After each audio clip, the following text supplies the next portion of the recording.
man's feelings, passions, etc. are not merely ontological phenomena in a narrow sense, but truly ontological affirmations of being of nature, and if they are only really affirmed because their objects exist for them as essential objects, then it is clear that 1. They have by no means merely one mode of affirmation, but rather the distinct character of their existence, of their life, is constituted by distinct mode of their affirmation. In what manner the objects exist for them is the characteristic mode of their application. 2. Wherever essentialist affirmation is the direct annulment of the object in independent form, as in eating, drinking, working up with the object, etc., this is the affirmation of the object. 3.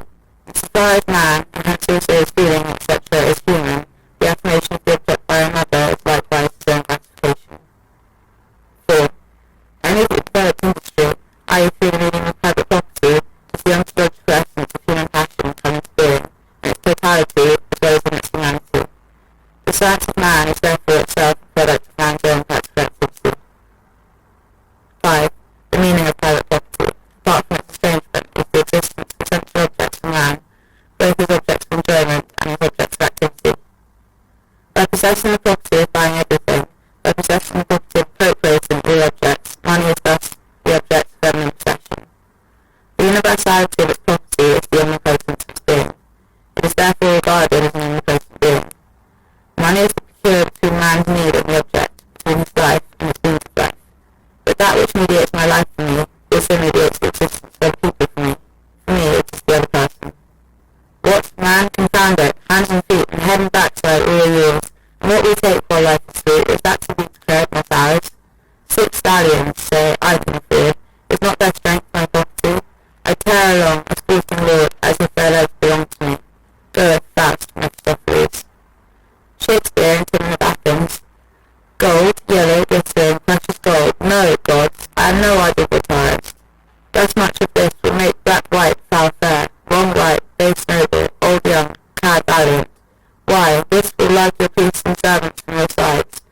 Pluck stout men's pillows from below their heads. This yellow slave will miss and break religions, bless the accursed, make the whole leprosy adored, place thieves and give them title, me in approbation.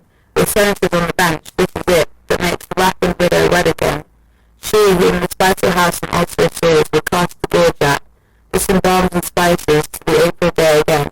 Come, dander, thou common whore of mankind, that puts odds among the rooted nations. And also later.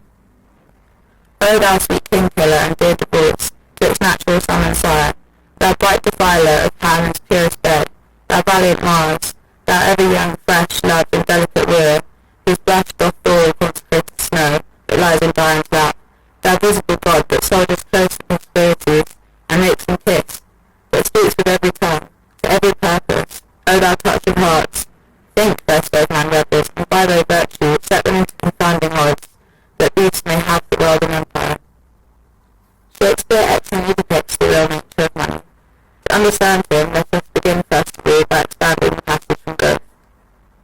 That which is for me through the medium of money, that for which I can pay, i.e. which money can buy, that am I myself, the possessor of the money. The extent of the power of money is the extent of my power.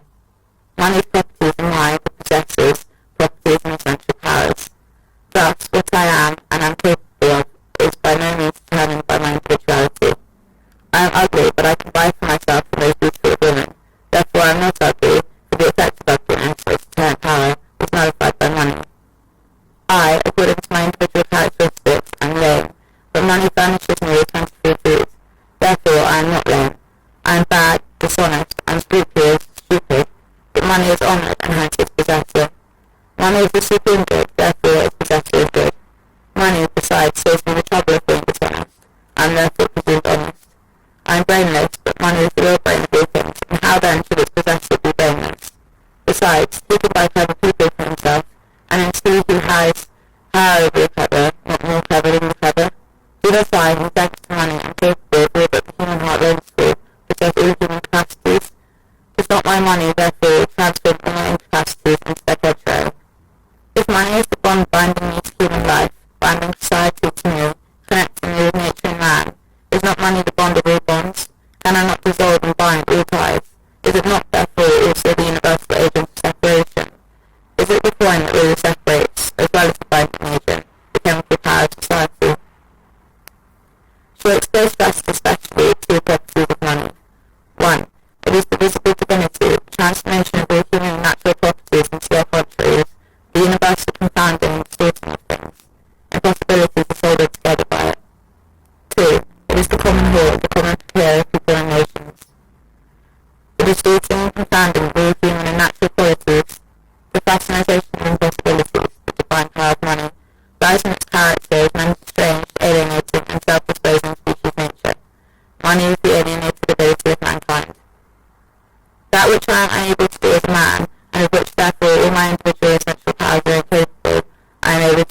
means of money. Money thus turns each of these powers into something which in itself does not, turns it, that is, into its contrary. If I long for a particular dish or want to take the nail plate because I am not strong enough to go by foot, money fetches me the dish and the nail plate. That is, it converts my wishes from something in the realm of imagination, translates them from their mediated, imagined, or desired existence into their sensuous, actual existence, from imagination to life, from imagined being into real being. In effecting this mediation, money is the truly creative power. No doubt the demand also exists for him who has no money, but his demand is a mere thing of the imagination, without effect or existence for me, for a third party, for the others, and which therefore remains, even for me, unreal and objectless. The difference between effective demand based on money and ineffective demand based on my need, my passion, my wish, etc., is the difference between being and thinking, between that which exists within me merely as an idea, and the idea which exists as a real object outside of me. If I have no money for travel, I have no need, that is, no real and realizable need to travel. If I have the vocation for study but no money for it, I have no vocation for study, that is, no effective, no true vocation. On the other hand, if I have really no vocation for study but have the will and the money for it, I have an effective vocation for it. Money, as the external universal medium and faculty, not springing from man as man or from human society as society, turning an image into reality, and reality into a mere image, transforms the real essential powers of man and nature into what are merely abstract notions, and therefore imperfections and tormenting generals, just as that transforms real imperfections and generals, essential powers which are really impotent, which exist only in the imagination of the individual, into real powers and faculties. In the light of this characteristic alone, money is thus the general distorting of individualities, which turns them into their opposite and confers contradictory attributes upon their attributes. Money, then, appears as this distorted power both against the individual and against the bounds of society, etc., which claim to be entities in themselves.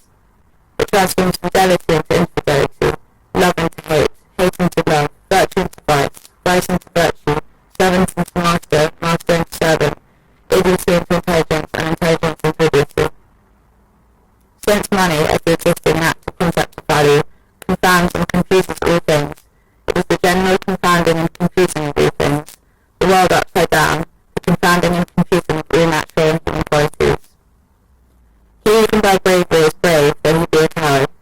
As money is not exchanged for any one specific quality, for any one specific thing, or for any particular human essential power, but for the entire objective world of man and nature, from the standpoint of its possessor, it therefore serves to exchange every quality for every other, even contradictory, quality and object. This is the fraternization of impossibilities. It makes contradictions embrace.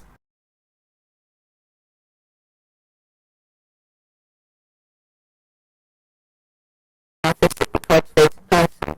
If you want to exercise influence over people, you must be a person with a stimulating and encouraging effect on other people. Every one of your relations to man and to nature must be a specific expression corresponding to the object of your real individual life. If you love without evoking love in return, that is, if your loving is loving does not produce reciprocal love, if the living expression of yourself